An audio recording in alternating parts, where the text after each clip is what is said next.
ក្តៅមិនតូចរុញរីឆន្ទៈការពីព្រំដែនទឹកដី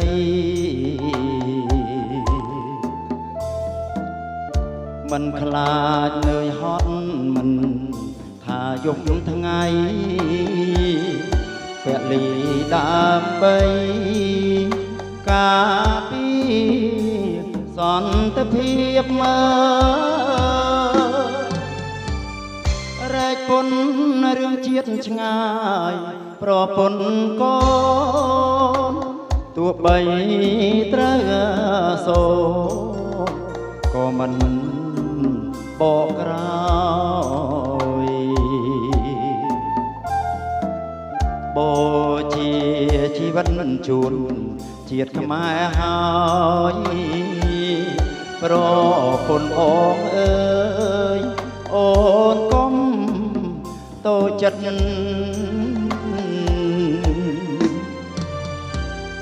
មកខាងជាគ្រួសារមកខាងកិច្ចការជាតិរូបបងត្រូវឃ្លាតអូនកុំបារម្ភជួនយំអាត្រៀតឲ្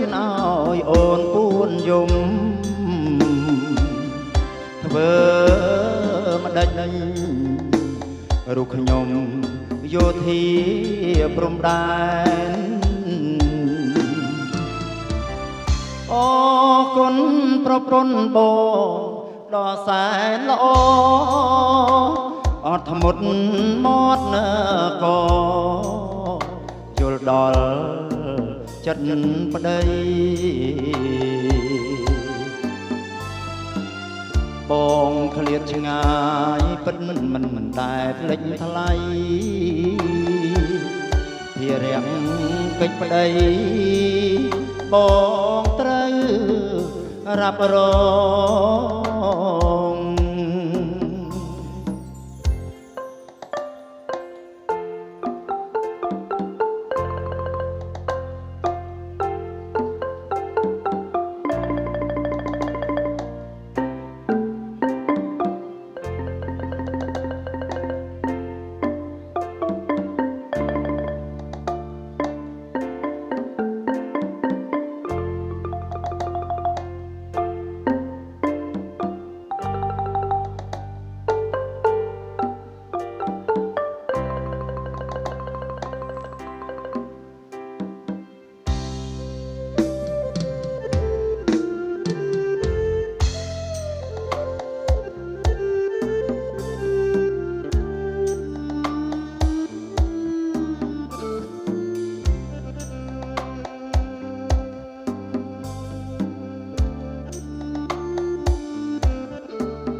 គ្រួសារ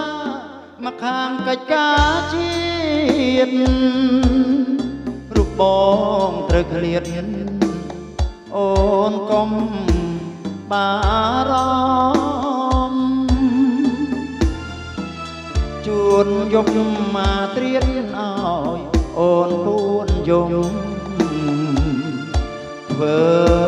ម្ដេចរូបខ្ញុំយោធា